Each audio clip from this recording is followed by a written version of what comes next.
안녕하세요. 네, 이번 시간에는 지난 강의에 이어서 글자와 관련된 스타일에 대해서 알아보도록 하겠습니다. 먼저 살펴볼 속성은요, 컬러라는 속성입니다. 이름만 봐도 딱 감이 오시죠? 글자색을 지정하는 속성이에요. 글자색을 지정할 때 여러 가지 방법들이 있거든요. 흔히 우리가 알고 있는 색상 값, 뭐 화이트, 블랙, 옐로우, 레드 이런 색상 이름을 사용하실 수도 있고요. 16진수를 사용할 수도 있습니다. 포토샵 같은 걸 해보신 분이라면 이 16진수에 되게 익숙하실 텐데 16진수는 6자리의 숫자와 그 앞에 샵이 붙어 있습니다. 이 6자리는요. 2자리씩 잘라서 앞에는 R, 빨간 색깔, 두 번째는 G, 그린, 초록 색깔, 마지막은 B, 파란 색깔, 이렇게 세 가지 색깔이 어느 정도의 양만큼 섞였는지를 지정하는 방법이에요. 하나도 없으면 00이고요. 가득 들어있으면 FF로 표시를 합니다. RGB라는 함수를 이용해서 지정을 하실 수도 있어요. RGB하고 괄호 안에 세 개의 숫자를 순표로 구별해서 지정을 하는데 첫 번째는 빨간색의 양, 두 번째는 그린, 세 번째는 블루, 초록, 파란색 이렇게 세 가지 색상을 얼마만큼 들어있는지 지정을 해주시면 돼요. 이 경우에 하나도 섞이지 않았으면 0이고요. 가득 섞였을 때는 255라고 지정을 해주시면 됩니다. 마지막 한 가지 방법은요. HSL 표기법입니다. HSL은 색상과 채도와 밝기를 이용을 해서 지정하는 방법이에요. 이 RGB와 HSL은 끝에 A를 더 붙여서 이 색상을 얼마나 투명하게 표시할지 투명도를 같이 지정하실 수도 있습니다. 예제를 통해서 한번 알아보도록 할게요. 네, 07 폴더에서 color.html 파일을 불러오면은요, 글자색을 연습해 보실 수 있어요. 현재 이 문서는 이렇게 되어 있습니다. 짙은색 배경이고요. 글자도 까만색이에요. 그래서 글자가 드러나지 않죠. 요 글자 부분을 바꿔보도록 하겠습니다. H1이라는 타입 선택자를 사용을 할 거고요. 여기다가 컬러 속성을 먼저 우리가 알고 있는 이름을 한번 사용을 해볼까요? 화이트라고 할게요. 이렇게 WH 이런 식으로 영문을 쓸 때마다 여기 사용할 수 있는 색상 이름도 표시가 됩니다. 화이트라고 지정을 하고 어떻게 바뀌었는지 보도록 하겠습니다. 네, 이렇게 흰색 글자로 바뀌는 걸 보실 수가 있어요. VS 코드가 편리한 점이 뭐냐면 이게 화이트라는 이 이름을 썼을 때 앞에 그 색상이 보여주거든요. 여기 위로 마우스 커서를 가져가면 색상표가 열립니다.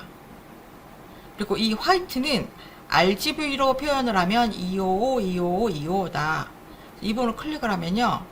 16진수로도 표현하실 수 있고요.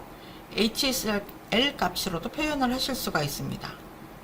그래서 클릭할 때마다 표기법을 바꿔서 입력하실 수 있어요.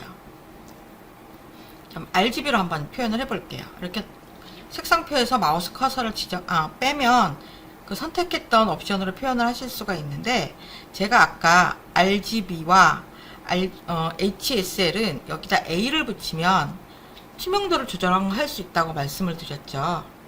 그래서 R, G, B 다음에 끝에 알파 값을 하나 넣어주시면 돼요.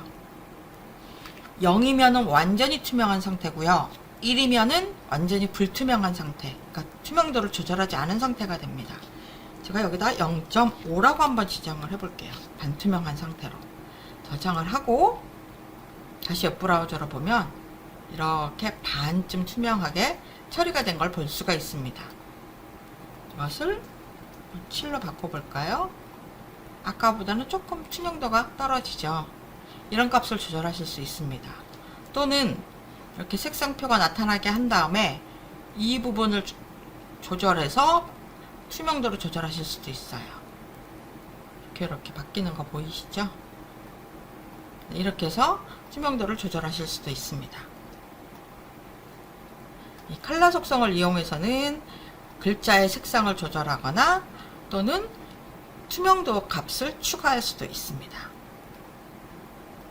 네, 이번에는 텍스트 정렬 방법을 한번 알아보도록 하겠습니다. 자, 텍스트는요, 현재 만약에 이게 없다면, 텍스트가 여러 줄로 이루어져 있을 때 텍스트는 기본적으로 왼쪽에 맞춰서 정렬이 되어 있습니다. 그런데 필요에 따라서 이 정렬 방법을 오른쪽으로 맞추거나 가운데로 맞춰야 될 경우가 있어요. 이때 사용하는 속성이 텍스트 얼라인이라는 속성입니다. 여기 두 번째 단락에 클래스 이퀄 센터라고 했어요. 자, 그러면 센터라면 클래스 스타일을 지정을 해주면 되겠죠. 여기에는 텍스트 얼라인 값을 센터라고 지정을 했고요. 두 번째는 justify라고 했어요. justify는 왼쪽과 오른쪽 양쪽에 다 맞춰서 정렬해주는 방법입니다. 이렇게 저장을 하고 다시 확인을 해볼게요. 자, 첫 번째는 아무런 정렬 값을 지정을 하지 않았기 때문에 왼쪽으로 그냥 맞춰져 있습니다. 두 번째는요, 텍스트 얼라인을 센터라고 했어요. 중앙에 맞춰지죠. 그 다음에 세 번째는 justify라고 했습니다. 양쪽에 맞춰주는 거예요. 왼쪽 정렬과 양쪽 정렬의 차이가 뭐냐면, 왼쪽 정렬을 하게 되면 오른쪽에 이렇게 들쑥날쑥해도 신경 쓰지 않습니다. 근데 양쪽 정렬로 하게 되면 오른쪽까지도 이렇게 맞춰주는 거예요. 그래서 이 텍스트 얼라인 속성을 이용을 해서 정렬 방법을 지정하실 수도 있어요. 이번에는 줄 높이를 지정하는 방법 알아보겠습니다. 현재 이 문서를 브라우저로 확인을 하면은요, 이 글자 크기에 적절하게끔 줄 높이가 지정되어 있습니다. 근데 이것을 좀 더 이 줄 높이를 줄인다거나 또는 좀 더 줄 높이를 키운다거나 이렇게 조절을 하실 수가 있어요. 이때 사용하는 속성이 line high라는 속성입니다. P 단락이 3개가 있는데요. 첫 번째 것은 기본값으로 두고 두 번째하고 세 번째에다가 라인 하이 값을 좀 다르게 줘보도록 할게요. 첫 번째 스몰 라인이라고 해서 라인 하이 값을 조절할 겁니다. 이때 이 라인 하이 값에는요, 뭐 픽셀을 지정하실 수도 있어요. 뭐 16픽셀, 20픽셀 이렇게 지정을 하셔도 되고, 또는 뭐 2, 3, 5 이런 식으로 배수로 지정을 하셔도 됩니다. 이때 기준이 되는 값이 뭐냐면 그 적용하려고 하는 텍스트의 글자 크기예요. P는 따로 글자 크기를 지정하지 않으면 16픽셀 값을 가집니다. 자, 원래는 16픽셀인데 내가 이 줄 높이를 0.7로 조절을 하고 싶어. 그러면은 16픽셀에 곱하기 0.7 한 값이 줄의 높이가 됩니다. 빅 라인을 만들어 볼게요. 이번에는 2.5배로 한번 해볼게요. 2.5배는 16픽셀에 2.5배가 되겠죠. 이렇게 만든 클래스 스타일을 두 번째 단락과 세 번째 단락에 적용하겠습니다. 저장을 하고요. 한번 브라우저로 확인을 해 보겠습니다. 자, 처음 거는 기본값 그대로 사용되고 있고, 두 번째는 아무래도 줄 높이가 줄어들다 보니까 글자가 겹침 현상이 생깁니다. 세 번째는 2.5라는 좀 큰 값을 줬기 때문에 이 첫 번째 줄과 두 번째 줄 사이가 좀 벌어진 것을 볼 수가 있습니다. 여기 0.7이라고 작은 줄 높이를 적용한 부분을 한번 검사로 선택을 해 볼게요. 여기 스몰 라인이 적용된 텍스트 단락을 보니까 여기에는 라인 하이 값이 0.7이 적용이 됐는데 정확하게 몇 픽셀이 적용이 된 건지 궁금하다 이럴 경우에는 여기에 계산됨이라는 탭이 있습니다. 그걸 선택을 하시고요. 밑에 적용된 값들이 전부 나오거든요. 혹시 이게 전부 다 안 나온다면 오른쪽에 모두 표시를 선택을 해보세요. 쭉 내려가 보면 여기에 적용된 라인 하이 값이 나와요. 11.2 픽셀이 적용이 됐습니다. 이 0.7 값이죠. 무엇의 0.7 값이냐면 P라는 글자 크기. 제가 지금 따로 글자 크기를 지정하지 않았기 때문에 16픽셀에 0.7인 11.2 픽셀이 적용됐다는 뜻입니다. 여기 스타일 탭에서는 사용한 스타일 정보만 나오고, 혹시라도 나중에 어떤 특정한 값이 얼마인지가 궁금하다 그랬을 경우에는 계산됨이라는 이 탭을 이용을 해서 값을 확인해 보실 수 있습니다. 이번에는요, 텍스트 데코레이션이라는 속성을 한번 살펴보겠습니다. 텍스트 데코레이션은 이 말만 보면은 뭔가 꾸민다 이런 뜻인 것 같은데요. 꾸민다기보단 밑줄과 관련된 스타일이라고 생각을 하시면 편리합니다. 앞에서 우리가 A 태그를 공부할 때 텍스트 링크를 만들면 텍스트 링크에는 기본적으로 밑줄이 그려집니다. 그 밑줄을 없앨 때 CSS를 이용한다 말씀드렸었는데, 그때 사용하는 속성이 텍스트 데코레이션이에요. 텍스트 데코레이션 넌 그러면은 밑줄이 그려지지 않습니다. 원래 있던 밑줄이 사라져요. 그리고 이 텍스트 데코레이션에는 언더라인이나 오버라인이나 라인 스루 이 네 가지 값이 사용됩니다. 이를 한번 서버로 확인해 볼게요. 언더라인 그러면 밑줄을 그려주고, 오버라인 그러면 위로 그려주고, 라인 스루 그러면 중간에 취소선이 그려지도록 하는 것이 텍스트 데코레이션 속성입니다. 근데 대부분 이 언더라인이나 오버라인은요, 또 뒤에 가면 보더라는 CSS 속성이 있거든요. 그것을 이용해서도 그리실 수가 있고, 이 밑줄을 그리는 용도보다는 링크로 만들어진 텍스트, 거기에 생긴 밑줄을 없애는 용도로 많이 사용을 합니다. 마지막으로 살펴볼 것은 텍스트 섀도우라는 속성입니다. 자, 텍스트 섀도우 속성은요, 텍스트에 그림자 효과를 추가해 주는 거예요. 예전에는 텍스트에다 그림자를 넣으려면 포토샵으로 그 텍스트를 만든 다음에 그림자까지 이미지로 만들어서 저장을 하고 그 부분을 웹문서에 이미지로 삽입을 해줬어야 했어요. 하지만 지금은 이 스타일을 이용을 해서 텍스트에 그림자도 추가를 할 수가 있습니다. 현재 문서에는 HTML과 CSS와 자바스크립트라는 텍스트가 있어요. 이렇게 세 개의 텍스트가 있습니다. 여기에 그림자 효과를 한번 추가해 보려고 합니다. 이 각각에 적용할 세 가지 스타일을 한번 만들어 볼게요. 먼저 섀도우 1이라는 스타일을 만들어 보겠습니다. HTML에 적용하려고 해요. 여기다가 섀도우 1이라는 스타일을 적용을 할 건데요. 여기다 어떤 그림자를 만들 거냐면 텍스트 섀도우라는 속성을 이용을 해서 그림자를 지정을 할 겁니다. 텍스트 섀도우라는 속성에는 네 가지 값을 사용을 합니다. 그림자가 텍스트를 기준으로 해서 가로로 얼마만큼 떨어져 있는지, 그리고 세로로 얼마나 떨어져 있는지를 지정을 합니다. 가로 거리에서 양수를 사용하게 되면 글자 오른쪽으로 표시됩니다. 그리고 세로 거리에서는 양수를 사용하면 글자 아래쪽으로 표시가 되고, 음수를 사용하면 글자 위쪽으로 올라갑니다. 세 번째 나타내는 거는요, 그림자가 얼마나 번질까 하는 거예요. 기본값은 0입니다. 그러니까 그 그림자가 번져 나가지 않아요. 근데 여기다가 숫자를 지정을 해서 그림자를 바깥으로 이렇게 번져 나가도록 할 수 있습니다. 마지막에는 그림자 색상을 지정을 합니다.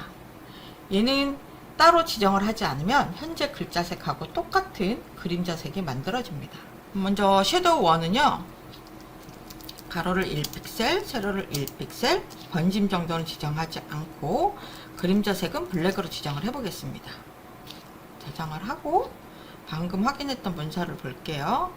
까만색에 까만색 그림자가 있으니까 잘 드러나지 않죠? 그럼 얘 글자색을 한번 바꿔볼게요. 자, 글자색을 빨간색으로 바꿨습니다. 자, 다시 보시면 아주 조그맣게 오른쪽으로 1픽셀만큼 아래쪽으로 1픽셀만큼 까만색 그림자가 있는 것을 보실 수 있을 거예요. 글자를 좀 더 선명하게 만들어주는 걸 알 수가 있죠. 이런 식으로 두 번째와 세 번째 그림자도 추가할 수 있습니다.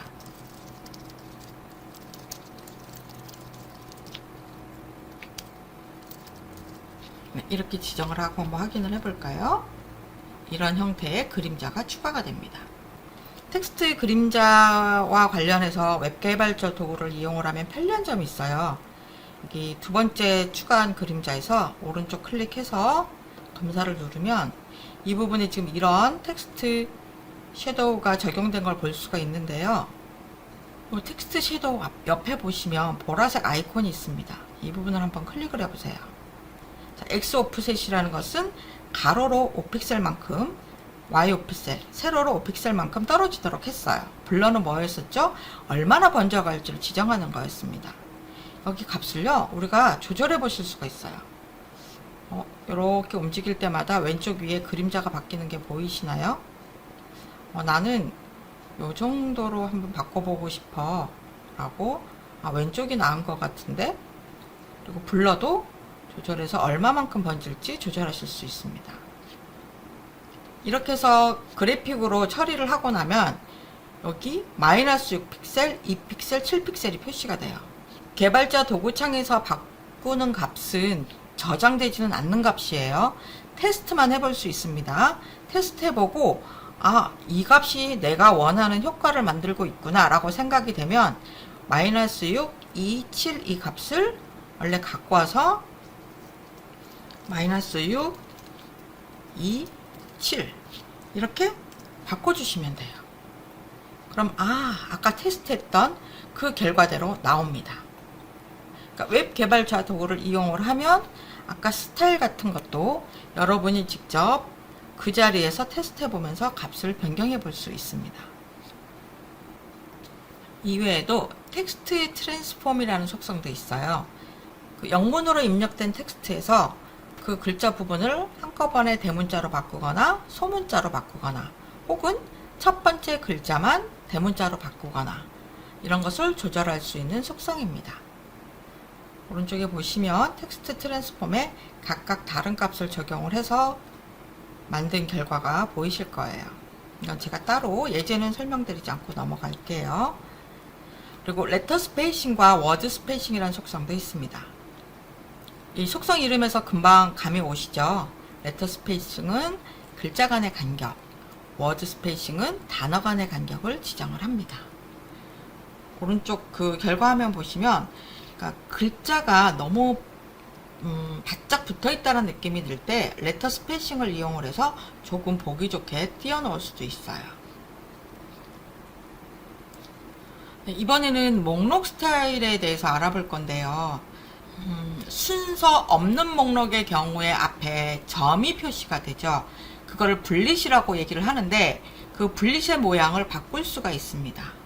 또는 순서 목록의 경우에는 1, 2, 3, 4라는 숫자가 표현이 됐었는데 그걸 숫자 대신에 알파벳으로 바꿀 수도 있고요.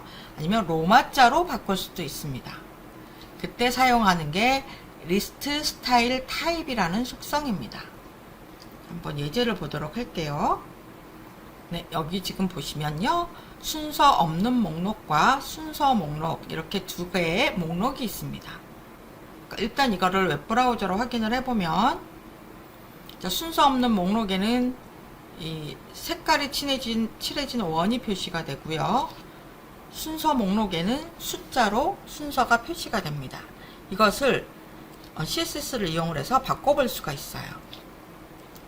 하나는 북1이라는 스타일을 이용을 해서 리스트 스타일 타입, 순서 없는 목록의 블릿을 바꿔보려고 합니다.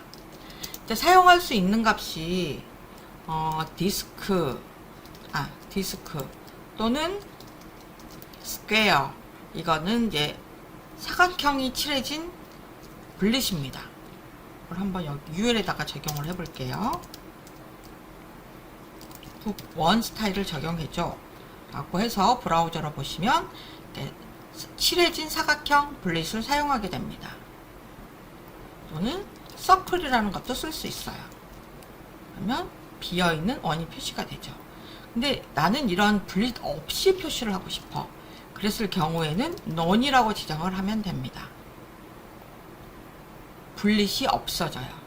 보통 순서 없는 목록이 이렇게 항목을 나열하기도 하지만 메뉴 부분에 많이 사용이 되거든요.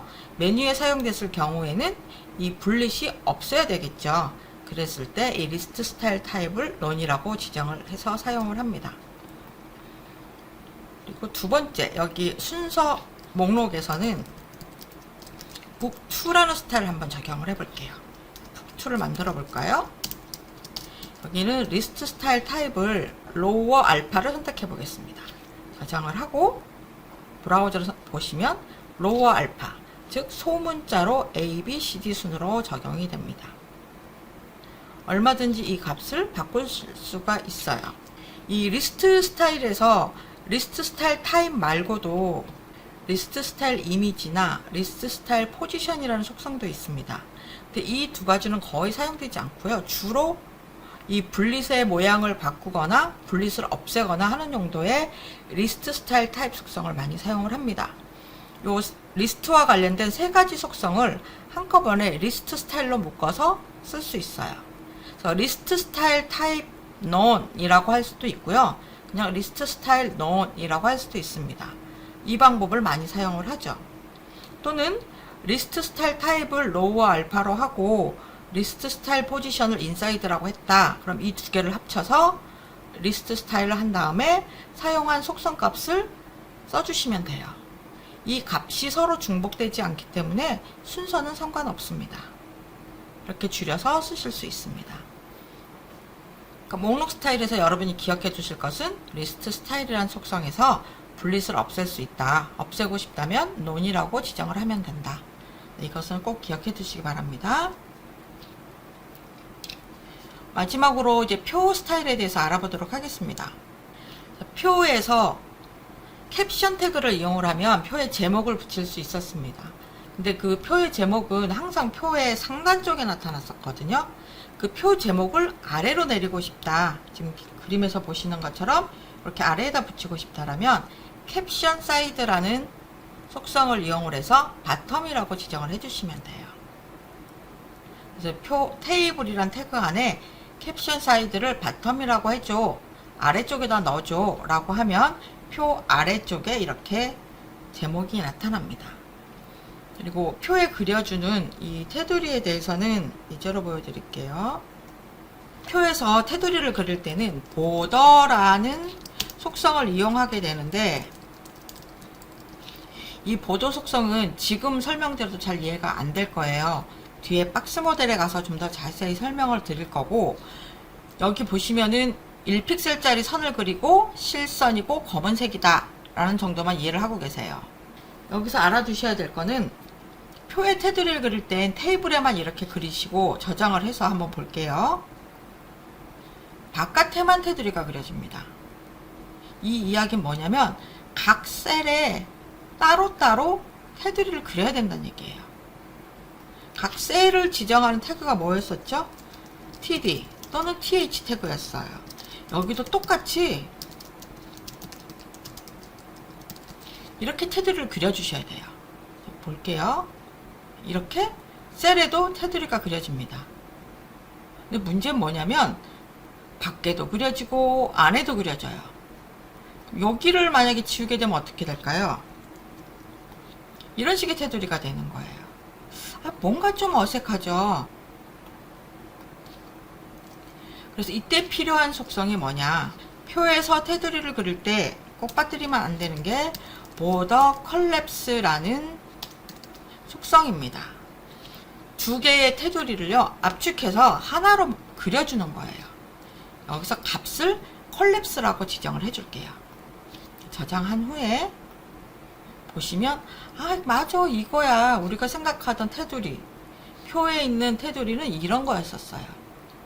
이렇게 일반적인 표의 테두리 모양을 얻으려면 border collapse라는 속성을 꼭 써줘야 된다.